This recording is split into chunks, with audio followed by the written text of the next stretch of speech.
UP police की जांच पर भरोसा नहीं है, नंबर एक। नंबर दो, जो सबसे ज्यादा आलोचना हो रही है वो ये कि योगी सरकार के खिलाफ जाने की सजा भुगत रहे हैं अभी मुक्तेश्वर आनंद जी, और कांग्रेस से लेकर समाजवादी देखिए, मैं पार्टी। बिल्कुल मैं आपका थोड़ा पक्ष। सा थोड़ा सा एहतियात रखूं। देखिए, जब भी कोई संत के खिलाफ ऐसा कोई एक्शन लगता है तो पूरे पूरे समाज पे, संत समाज पे, हिंदू सनातन पे एक तरह से हाथ होता है। ये और में भी होता है। जब जब फादर फ्रैंको मुलक्कल का ऐसा ही केरला में केस आया था तो क्रिश्चियन धर्म पे हाथ हुआ था। जब यस। मौलाना इस्लाम हापुड़ में यौन शोषण में पकड़े गए तो इस्लाम पे प्रहार हुआ। वो बात है। लेकिन जो ये बात है कि योगी सरकार एक साजिश कर रही है। देखिए, जब 2015 में अखिलेश यादव सरकार ने अभी मुक्तेश्वरानंद जी पे जो जो जो चार्ज लगाए वो 2017 तक रहे। और योगी सरकार आने के बाद अभी मुक्तेश्वरानंद जी योगी जी से मिले, उसके बाद योगी सरकार ने कोर्ट में अपील करी कि क्योंकि ये चार्ज फ्रिवोलस लग रहे हैं, ड्रॉप कर जाए। योगी सरकार यस। में 2017 में अखिलेश सरकार द्वारा लगाए गए बनारस के चार्जेस को ड्रॉप किया। पहली बात तो मतलब षड्यंत्र करना होता तो तभी कर लेते। उसके बाद जब ये यौन उत्पीड़न वाला मामला आया तो जो आशुतोष ब्रह्मचारी हैं वो पहले अमन भाई पुलिस के पास गए, उन्होंने एफआईआर नहीं लिखी। हम्म। तो अब आशुतोष ब्रह्मचारी कोर्ट के पास गए। हम्म। तो मतलब पुलिस ने एक तरह से, बल्कि मैं तो कहूंगा पुलिस ने लिखनी चाहिए थी रिपोर्ट अगर उसमें प्राइमा फेसी एविडेंस था तो। जब वो कोर्ट के पास एविडेंस लेके गए, कोर्ट ने जब सन्यासियों के, छोटे सन्यासियों के जब स्टेटमेंट सुने, तो उन्होंने कहा ये प्राइमा फेसी फेस बनता है और इसमें करो। तो अगर योगी सरकार होती तो पुलिस पहले ही करती, कोर्ट में क्यों जाना पड़ता। तो योगी सरकार पे चार्ज लगाना, मुझे तो कोई उसका तुक नहीं लग रही, कोई लॉजिक नहीं लग रहा कि योगी सरकार ने षड्यंत्र रचा है। मुझे नहीं दिख रहा। चाहे 17 का केस बताया मैंने, जहां उन्होंने कि अभी मुक्तेश्वरानंद पे अखिलेश जी द्वारा नहीं, लेकिन लगाए हो गए गई चार्जेस योगी को की ड्रॉप पुलिस पर किया। भरोसा नहीं है। वो अजय पाल शर्मा का बार बार नाम लेते हैं, प्रयागराज के एडिशनल पुलिस योगी कमिश्नर की अजय पुलिस ने पाल तो चार्ज शर्मा। लगाया नहीं ना। वो कह देखिए, रहे हैं योगी की कि पुलिस, ना ना ना आशुतोष ना, अमन आशुतोष अमन अमन ब्रह्मचारी और अजय पाल शर्मा मिले हुए हैं, साथ में केक काटते हैं, देखिए ये देखिए देखिए, मिलकर अगर मेरे को जो अगर है ऐसा फ्रेम कर होता, रहे हैं। तो पुलिस पहले ही कर लेती ना। कोर्ट के पास क्यों जाना पड़ता आशुतोष ब्रह्मचारी को। पुलिस ने तो केस ही नहीं लिखा, पुलिस ने तो एफआईआर ही नहीं लिखी। उनको तो कोर्ट में ये जाना तो पड़ा और अगर डेंजरस होगा। है भाई शांतनु भाई, ये तो और डेंजरस है। नहीं, डेंजरस है नहीं। कौन सा पुलिस मैं आपकी वाला है? षड्यंत्र मैं आपकी बात समझ गया, आप ठीक मैं कह रहे आपकी हैं। षड्यंत्र वाली थ्योरी को फेल कर रहा हूं। नहीं, आपकी मैं षड्यंत्र समझ वाली गया। थ्योरी फेल हो गई, मैं षड्यंत्र मैंने वाली ये थ्योरी कल भी पहले मान बताया, लिया। मैंने मतलब कल भी षड्यंत्र नहीं है, मतलब मैंने कल षड्यंत्र नहीं है, ये तो मान शांतनु, लिया। ये मैंने भी बताया कल बस ठीक है, फिर कि जो कह षड्यंत्र रहे हम हैं आए कि क्यों योगी की वापस। पुलिस फ्रेम कर रही है, हाँ, योगी की पुलिस तो एफआईआर करने को राजी नहीं थी, कोर्ट के ऑर्डर पर एफआईआर हुई।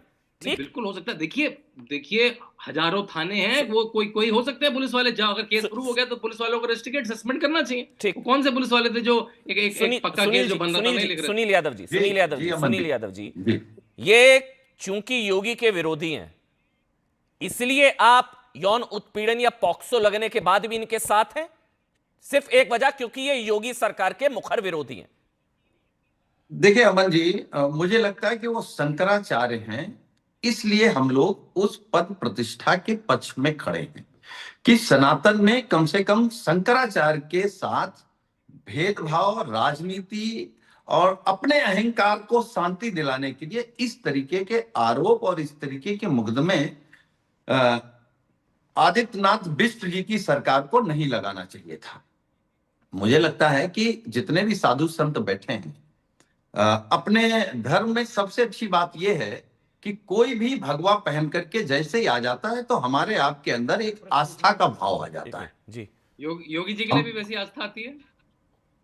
अब हम बीच में नहीं बोल रहे थे ना, हम आपको हाँ, योगी एक नहीं एक करके मानेंगे। एक एक करके एक एक और करके। देखिए, हाँ, जी जी, मैं बिल्कुल एक मुझे मिनट पूरा बोलने किसका दीजिए जवाब उनको। देना है, पूरा मैं बोलने सबका दीजिए। जवाब दे हाँ, सकता हूँ। पूरा बोलिए आप। सुनील अमन यादव साजन। अमन जी, जी। जैसे हम लोग भगवा देखते हैं तो एक आस्था का भाव आता है। लेकिन आप सोचिए, अभी भी मैं डिबेट में सुन रहा था एक महाराज जी को, वो कह रहे थे विपक्ष के लोग अधर्मी हैं। जिस भगवा ओढ़े व्यक्ति को विपक्ष अधर्मी लगता है वो बाबा ही नहीं है, उसे हम बाबा नहीं मानते, हम उसे सनातनी नहीं मानते। एक मिनट, ठीक है। हम उस व्यक्ति को सनातनी नहीं मान सकते, साधु संत नहीं मान सकते जिसमें जात के आधार पर भेदभाव हो, दल के आधार अच्छा पर सुनील भाई, भेदभाव। जी सुनील भाई, आपने बहुत अच्छी बात जी, बोली। भगवा को देखते ही आपके मन में सम्मान का भाव पैदा होता सबके है, मन में, ठीक है सबके ना? मन में। जी हाँ। यहाँ पर अरुण जी महाराज हैं, वो भी भगवा में है, दिखाइए एक बार उनको, उनके विचारों का भी सम्मान करिएगा अपने लिए। बताइए आप, क्योंकि ये भी भगवा धारण किए हुए हैं। जैसे अभी शांतनु ने पूछा, योगी जी भी भगवा धारण किए होते हैं, लेकिन उसी का मजाक उड़ाया जाता है। देखिए अमन जी, जो है उसी का मजाक उड़ाया जाता है, क्योंकि वो अमन भगवा जी, धारण किए हुए होते हैं। अभी अमन सिंगापुर जी, से लेकर जापान तक। जी सुनील भाई, एक अब भगवा धारण किए हुए एक और हिंदू धर्मगुरु हैं हमारे साथ है, मैं चाहूं, क्योंकि उनका भी सम्मान आपके मन में जरूर जागा होगा, एक बार उनको भी सुन लेते हैं। अरुण जी महाराज बताइए। नहीं हमारी बात सुन लीजिए, फिर आपको वो उनसे अधर्मी बुलवा क्यों लीजिएगा। कहा? 2 वो आप सेकंड। ही से कुछ कहना चाह रहे हैं, वो आप ही से कुछ कहना चाह आपसे रहे हैं। प्रश्न है, आपको अधर्मी इसलिए कहा जब राम मंदिर में रामलला का टेंट में छोटी सी प्रतिमा थी, तो आप 250 करोड़ का हज हाउस बनवा रहे थे, इसलिए आपको अधर्मी कहा। आपने राम भक्तों के पेट पे बालू बांध बांध के नदी में फेंका, इसलिए आपको अधर्मी कहा। आपने संभल के आतंकवादियों को 5-5 लाख रुपए बांटे, और बरेली में जो बच्चा मरा, आपने उसको कहा कि इसके साथ यही होना चाहिए था, ये दंगा कर रहा था इसलिए मारा गया, आपको इसलिए धर्मी कहा। और सुनो, अभी आप बार बार आदित्य योगीनाथ को बिस्ट कहकर पुकार रहे हो, तो भैया जरा बता दो, जो हमारे अभी मुक्तेश्वरानंद जी हैं, इनका पुराना नाम है उमाशंकर पांडे, तो जरा बोल के दिखाओ, साहस से बोल के दिखाओ, उमाशंकर पांडे। ठीक है, आपने पूछ लिया आप सवाल? बोलिए, पूछिए इनसे। हाँ, इसका हाँ, उत्तर पूछिए। सुनील जी जवाब दीजिए। सुनील जी, हम उमाशंकर आराम से पांडे। बात कर सकते हैं, क्योंकि ना देखिए, हर अमन कोई जी, अपनी पक्ष रखने आया है। सुनील यादव साहब बोलिए। सुनील जी। अमन जी, भगवा को देख करके भाव आता है, और वैसे ही भाव आता है जैसे सीता मैया को रावण को देख करके भाव आ गया था कि भगवा वस्त्र में है, लेकिन बाद में रावण निकला, सीता मैया को हरण कर लिया।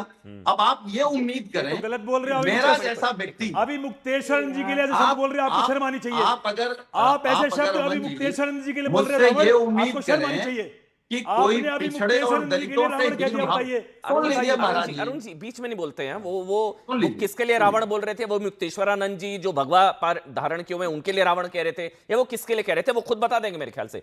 अब अभी मुक्तेश्वरानंद जी को रावण कह रहे थे आप, सुनील भाई? नहीं, मैं उसको रावण कह रहा हूं जो भगवा पहन करके पिछड़ों का आरक्षण छीन ले, दलितों का आरक्षण छीन ले, और ये कह रहे हैं हमको अधर्मी। अरे जिसने नृपेंद्र मिश्रा ने गोली चलवाई थी, मैं इस बहस में पढ़ना नहीं चाह रहा था। मैं उमेश पुरी जी और शैलेश जी, मैं आपके पास आऊंगा, लेकिन मैं इस बहस में ना, मैं इसको राजनीतिक बहस नहीं बनाना चाह रहा, और मैं खुद इस बहस में इसलिए नहीं पढ़ना चाह रहा क्योंकि अंततः मेरी नजर में सनातन का नुकसान है।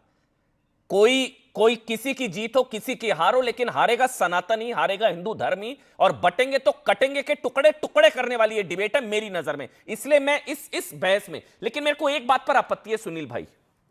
आपत्ति ये है, चलिए वो शंकराचार्य हैं, वो सम्मानित हैं, वो भगवा धारण किए हुए हैं, फिर भी किसी भी पॉक्सो के आरोपी को उसको उसका धर्म का डिस्काउंट क्यों दिया जाए, मजहबी डिस्काउंट क्यों दिया जाए?